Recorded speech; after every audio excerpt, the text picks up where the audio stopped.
جادو ٹونا اور تعویذ وغیرہ جیسی چیزیں ہمارے معاشرے میں ایک ناسور بنتی جا رہی ہیں۔ لوگ ان کالے عمل کرنے والوں کے چنگل میں پھنس کر اپنوں کی زندگیاں برباد کر رہے ہیں۔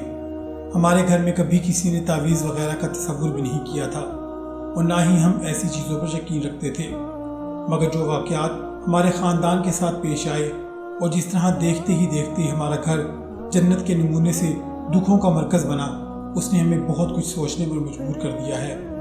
اور یوں لگنے لگا ہے کہ کالے عملیات کی دنیا کے سیاہ دلوں والے لوگ گھروں کو برباد کرنے کے لیے اوچھے ہتھ کنڈوں کا سہارا لیتے ہیں۔ امی نے ہم بیٹیوں سے زیادہ اپنے بھائی کی بیٹیوں سے محبت کی، ان کو ان کی اوقات سے زیادہ اہمیت دی، پیار دیا، لیکن امی کے انہی بھائیوں نے اپنی بیٹیوں کے ساتھ مل کر امی کی جان لے لی۔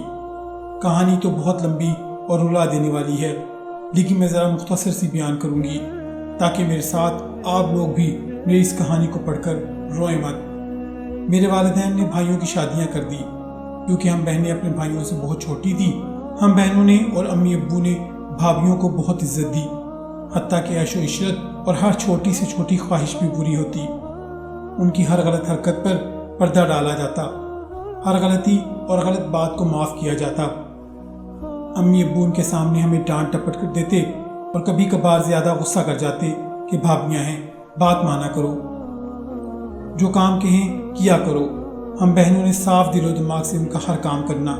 ان کے بچے ہوئے تو ہم سب گھر والے بہت خوش ہوئے، یہ رونقیں لگ گئیں۔ گھر میں جب سب سے بڑے بھائی کی شادی ہوئی، امی ایک ہفتے بعد بیمار ہو گئیں اور ایسی بیمار ہوئیں کہ 4 پیسے لگ گئیں۔ ہمیں تو پتہ نہیں تھا کہ یہ تعویذ دھاکہ جادو ٹونا ہوتا کیا ہے۔ جب محلے کے لوگ ہمارے گھر امی کا حال پوچھنے آتے تو یہی کہتے تعویذ ہوئے ہیں بہن پر، لیکن ہم نے پھر بھی یقین نہ کیا کہ ہم ان چیزوں سے آشنا ہی نہ تھیں۔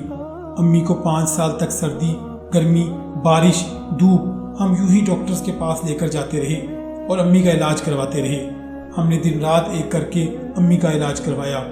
امی کچھ بہتر ہوتی، لیکن امی کے بھائی جب بھی امی سے ملنے آتے امی کی طبیعت خراب ہو جاتی۔ ماموں کی بیٹی کا رشتہ زبردستی بھائی کے ساتھ طے کروا دیا گیا۔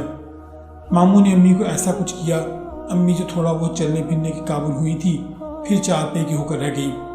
محلے کی عورتیں جب بھی امی کا حال پوچھنے آتی اور پھر وہی بات کرتی، بیٹا تعویذ ہوئے ہیں آپ کی امی پر۔ امی نے کھانا پینا بھی چھوڑ دیا اور روتی کہ مجھے کھانا دو۔ امی کو صرف دلیا دیتے، اس کے علاوہ کچھ نہیں۔ امی کی بیماری کا سفر ایسے ہی چلتا رہا۔ اس کے بعد ماموں نے ہم بہنوں پر تعویذ کروائے اور ہم بیمار ہو گئیں۔ خیر ہماری بیماری کا سفر بھی ایسے ہی چلتا رہا اور اب تک چل رہا ہے۔ بات ہو رہی تھی بھائیوں کے بچوں کی۔ امی اپنے پوتے پوتیوں کے ساتھ بے انتہا پیار کرتی تھیں۔ ہم نے خود سے زیادہ بھائیوں کو عزت دی، پیار دیا، لیکن انہوں نے بھائیوں کے کان بھرنے شروع کر دیے کہ گھر میں جو چیز آتی ہمیں نہیں دی جاتی، حالانکہ گھر میں جو چیز بھی آتی ان کو ان کے بچوں کو زیادہ اور سب سے پہلے دی جاتی۔ بس پھر بھائی ہم سے لڑنے اور اپنا حق لینا شروع ہو جاتے۔ امی کی طبیعت خراب ہو جاتی اور ڈاکٹر کے پاس لے کر جانا پڑتا۔ امی ہمیں چپ رہنے کا کہتی۔ ہم نے تقریباً امی کی بات کو 10 سال تک پلے سے باندھے رکھا کہ چپ رہنا ہے، صبر کرنا ہے، لیکن بھائیوں نے پورا گھر سر پر اٹھائے رکھا۔ 10 سال دن رات لڑائی جھگڑے فساد ہوتے رہے، لیکن ہم نے پھر بھی کوئی بات نہیں کی کہ بھائی ناراض نہ ہو جائیں۔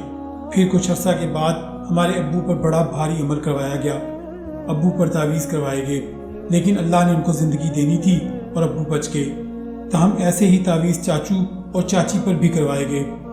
چاچو تو جان سے گئے، جبکہ چاچی کو معذوری کا سامنا کرنا پڑا اور وہ آج کل لاہور کے ایک ہاسپٹل میں ایڈمٹ ہیں۔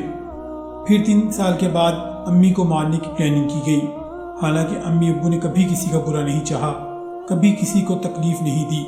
امی کو اچانک ایک انجان سی بیماری نے جکڑ لیا۔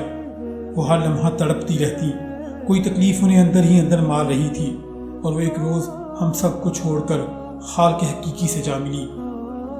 کہانی میں نے لکھی تو بہت مختصر ہے، کیونکہ میں نے شروع میں ہی آپ کو بتا دیا تھا کہ اگر کہانی لمبی اور رلا دینے والی ہوگی تو بیان کرتے کرتے میں خود بھی رو پڑتی اور پڑھتے پڑھتے آپ کو بھی رونا آ جاتا۔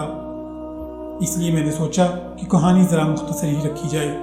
آپ سے بس یہی گزارش ہے کہ میری امی کے لیے دعا کریں کہ ان کو قبر میں سکون ملے اور اللہ پاک جنت الفردوس میں اعلیٰ مقام عطا فرمائے۔ آمین۔ ڈیئر ویورز، آپ کو آج کا قصہ کیسا لگا مجھے کومنٹس میں ضرور بتائیے گا، اور اگر آپ کو یہ قصہ پسند آیا ہو اس کو لائک کریں، شیئر کریں، اور اگر آپ اس چینل پر نئے ہیں تو اسے سبسکرائب بھی کر لیں اور ساتھ موجود بیل کے آئیکن کو پریس کرنا نہ بھولا کریں۔ اس طرح ہمارے چینل پر آنے والے ہر نئے قصے کی نوٹیفیکیشن آپ کو بر وقت ملتی رہے گی۔ نیا قصہ آنے تک کے لیے اپنا اور اپنے پیاروں کا بہت سا خیال رکھیں۔ اللہ نگہبان۔